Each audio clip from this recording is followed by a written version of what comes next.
Ora, boas pessoal, daqui fala do Bro para mais um videozinho. Desta vez, pessoal, é um videozinho a mostrar as histórias mais assustadoras no Carlos Reveladas.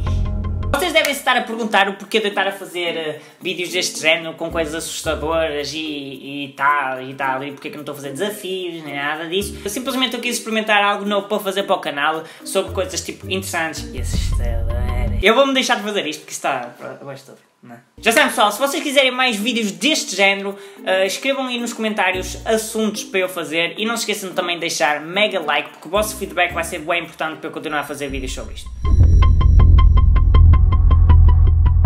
Adamski nasceu a meados de agosto de 1923 e passou muito da sua vida na sua cidade natal, Polónia, onde casou com uma mulher que sofria de esclerose múltipla. 3 anos após eles casarem, eles mudaram-se para uma cidade na Inglaterra chamada Tingley. Ao longo dos 20 anos que se passaram, eles foram se tornando um casal banal, como havia na cidade. E é isso que faz o que aconteceu a 6 de junho de 1980 seja mais intrigante. Eram 15h30 quando Adamski deslocava-se ao mercado para ir comprar alimentos. E normalmente ele ia cumprimentando os vizinhos como fazia todos os dias. Mas aí foi a última vez que ele foi visto vivo. 5 dias depois de ele desaparecer, os seus amigos e familiares ficaram surpreendidos por encontrar o seu corpo. A sua roupa e os seus acessórios tinham desaparecido, como se alguém os tivesse roubado. Para além disso, a pessoa que supostamente tinha roubado parecia que não sabia o que estava a fazer. Ela tirou toda a roupa, menos as calças e os sapatos, e atou-os com uma força enorme. Mas o mais estranho no meio disto tudo foi mesmo as marcas de queimaduras encontradas à volta do pescoço de Adamski. Essas marcas foram marcadas com um tipo de gel que nós humanos não conseguimos identificar. Entretanto, a sua morte foi diagnosticada como ataque cardíaco. Mas ouçam agora bem isto. Alguns meses depois deste caso, ouviu-se falar que vacas desapareciam de lugar e apareciam noutro, como aconteceu com Adamski. Enquanto se investigava este acontecimento das vacas, um agente chamado Godfrey pareceu ter avistado do género de um autocarro virado do avesso. Ao aproximar-se do autocarro, ele via que não era bem aquilo que ele tinha visto. E não era um autocarro. Era um objeto em forma de diamante que estava a 5 pés do chão e o agente não se quis aventurar e em vez disso decidiu desenhar o objeto estranho. Meia hora depois, o polícia já estava no seu carro de patrulha com os desenhos já terminados e foi aí que aconteceu algo estranho. Ele foi arrastado pela estrada afora contra a própria vontade e acredita que aconteceu agora. Ele virou-se ao contrário e o objeto que estava lá já tinha desaparecido. E não foi só isso, as vacas que tinham sido movidas para lá há 5 horas estavam no quintal de onde supostamente elas tinham desaparecido e o portão estava trancado, ou seja, elas só conseguiam entrar pelo portão e estavam lá dentro. Como é que tipo...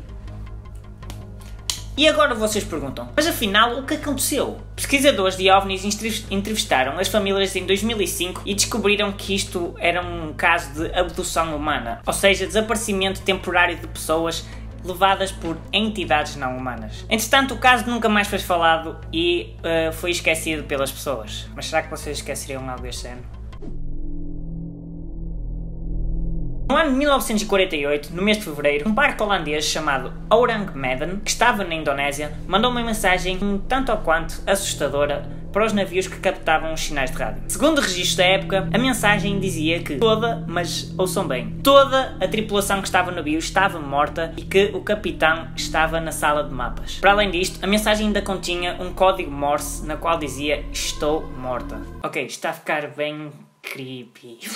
Ao ouvirem isto, o navio enviou uns tripulantes para irem socorrer os que supostamente ainda estavam vivos no outro navio. Não havia nenhum sinal de embarcação. A equipa de socorristas começou a investigar a situação e deparou-se com algo mesmo assustador. Os tripulantes estavam todos mortos, com os olhos abertos e voltados para o solo e com os braços abertos e com a face congelada como se tivessem visto algo de horror. A equipa de resgate decidiu levar o navio para o porto mais próximo, mas antes que conseguisse fazer isso, o navio simplesmente explodiu e levou todos os que estavam lá dentro para o fundo do oceano. Até hoje ninguém sabe do que aconteceu. Mas agora ouçam bem isto. A cena mais estranha que eu acho desta história toda é que se estava a tripulação toda morta, como é que alguém enviou a mensagem para o navio? Mas eu tenho uma teoria sobre isso. Será que foi algo alienígena que se apoderou do barco e enviou o tal código Morse para tentar também matar os socorristas? Não sei, pode ser só uma teoria minha, mas não sei.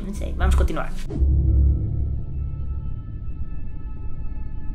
Esta história é mais ou menos como acontece com todos nós. Vocês nunca sentiram que tinham alguém atrás de vocês e tiveram sempre receio de olhar? Aqui é igual, a única diferença é que a tal pessoa estava no banco de trás. Tudo começou num dia de 1959, quando uma senhora chamada Mabel Shinery foi visitar o túmulo da sua mãe, acompanhada pelo seu marido, e onde levou a sua câmara para tirar fotos ao túmulo. E agora é que vem a parte mais interessante. Após ela tirar as fotos ao túmulo da mãe, ao virar-se, decidiu tirar uma foto ao marido. Uma coisa normal. Ela tirou uma foto e adivinha só. Ela, quando foi ver a foto em casa, atrás do marido estava algo que lhe pareceu ser um fantasma. E até aqui já está a ficar tudo um bocado assustador, não é? O fantasma que estava atrás era a mãe de Mabel. A mãe de Mabel. Era eu fazia as malas à Antártida, até logo. Não era, Márcia? Mas entretanto, o casal teve dúvidas e pensava que a foto fosse tipo algo com a exposição do sol ou algo do género e decidiu então ir falar com um especialista. E esse especialista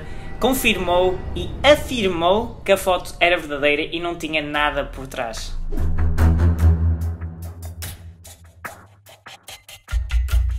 Em 1970, um dos maiores casos conhecidos de terror aconteceu na Inglaterra em Pontefract. O fantasma em questão ficou conhecido como o Monge de Pontefract. Of course, se era de lá, Pontefract tinha que ser. Tecnicamente, este fantasma era a alma de um sacerdote que tinha morrido no século XVII. Este fantasma está presente em vários relatos, mas vou-vos contar um específico sobre a família Pritchard, composta por Joe e Jean e com os seus filhos Philip e Diane. Os quatro afirmavam que eram atormentados por um fantasma que decidiram de chamar de Fred. Mas quem é o raio que dá o nome a um fantasma? Quem é? Fred. Olha, mano, um fantasma bem... Então, Fred, estás bom? De acordo com os relatos da família, o fantasma, o Fred, costumava deixar poças de água no chão, esfriar os locais, ou seja, pôr frio o local, e atirar objetos contra as paredes. Além disso, ele também deixava as maçanetas da porta com uma espécie de cola e roubava as sanduíches de presunto.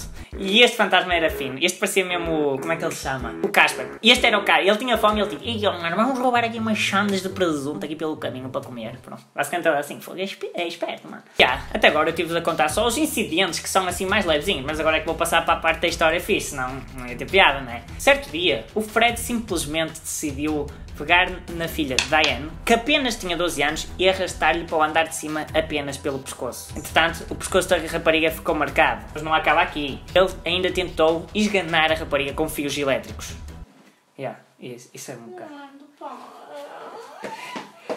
A casa chegou a ser revista por polícias, por jornalistas, até mesmo pelo presidente da cidade. Mas depois, quando foram lá especialistas, eles começaram a dizer que aquilo tinha algo de paranormal. Mas agora vou-vos contar a parte da história que eu penso que é um bocado de treta. Mas olhem, é mesmo treta, eu acho. Havia uma vizinha chamada Carol que vivia na casa ao lado. Não sei, vizinha, claro que vivia na casa ao lado, não é?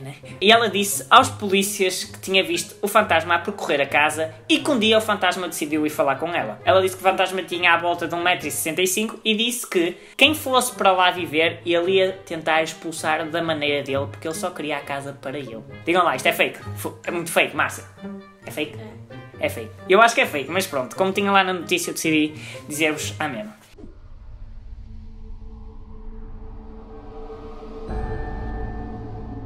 Por último, está a história mais top de todas as que eu vos contei, e foi por isso que eu deixei para o último. É o exorcismo de Anneliese Michel. Anneliese Michel nasceu na Alemanha em 1952 e ela acreditava que o seu corpo tinha sido apodrado por algo como se fossem demónios. Em 1968 foi quando tudo começou. Anneliese, com apenas 16 anos, começou a ouvir vozes e a ter comportamentos que primeiramente foram diagnosticados como esquizofrenia. Esquizofrenia são aquelas pessoas que não sabem distinguir o real do não real e que têm comportamentos todos marados. Mas olhem só agora. A meio de uma noite, Anneliese começou a sentir que o corpo estava mais rígido e começou a sentir uma enorme pressão no peito. Devido a isto, ela foi internada num hospital psiquiátrico em Middelburg, onde ficou lá durante um ano, tendo depois tido alta e prosseguido os estudos. Durante este tempo todo, Anneliese continuou a ver coisas demoníacas e a ouvir vozes a dizer que ela ia morrer no inferno. E até começou a ver espíritos. Os médicos nunca chegaram a encontrar uma cura e então os pais começaram a acreditar que ela estava mesmo possuída por algum demónio. Mas agora a parte mais interessante. A rapariga começou a ser intolerante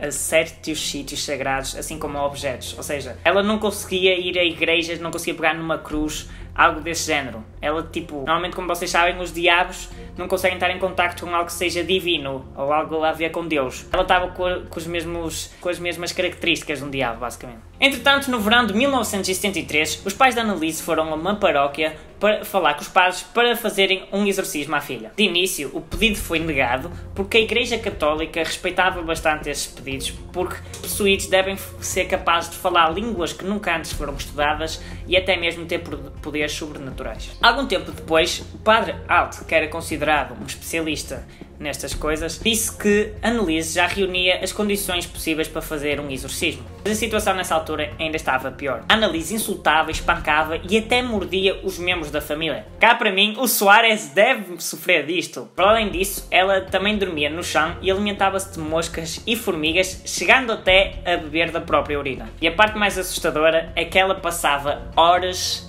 a gritar enquanto destruía crucifixos de Cristo e espancava-se a si própria. Portanto, Annalise, como eu já tinha dito antes, possuía os requisitos para fazer um exorcismo. Mas não foi só um. Foram 67 sessões que ela fez. Durante as sessões foi documentado que Annalise não era só possuída por um demónio, mas sim por 6, como Lúcifer, Hitler, Judas, entre outros. O mais interessante disto tudo é que estes procedimentos todos que ela fez, os exorcismos e isso, não serviram para nada. Em 1 de julho de 1976, o dia em que Annalise foi libertada pelos demónios, foi o dia em que ela morreu enquanto dormia. Antes de dormir, ela afirmou que os demónios a tinham deixado e, entretanto, ela deixou de ter convulsões. Annalise, entretanto, foi dormir exausta e nunca mais acordou, tendo falecido aos 23 anos de idade. A causa da morte foi descoberta um pouco tempo depois, sendo que ela morreu por desnutrição e desidratação. E nesse dia, pessoal, ela apenas tinha 30 quilos. Pronto, pessoal, foi este o vídeo. Espero que vocês tenham gostado do vídeo. Sei que muitos devem ter ficado assustados, porque até eu ficava, e eu a escrever isto até fiquei assustado. Acreditem ou não, isto deu bastante trabalho, por isso deixem aí um mega like se vocês quiserem mais vídeos sobre... Pode não ser sobre sobrenatural, mas há coisas interessantes, factos interessantes, eu posso fazer. Portanto, não se esqueçam de passar na descrição e seguir-me nas redes sociais. Fiquem bem e fui!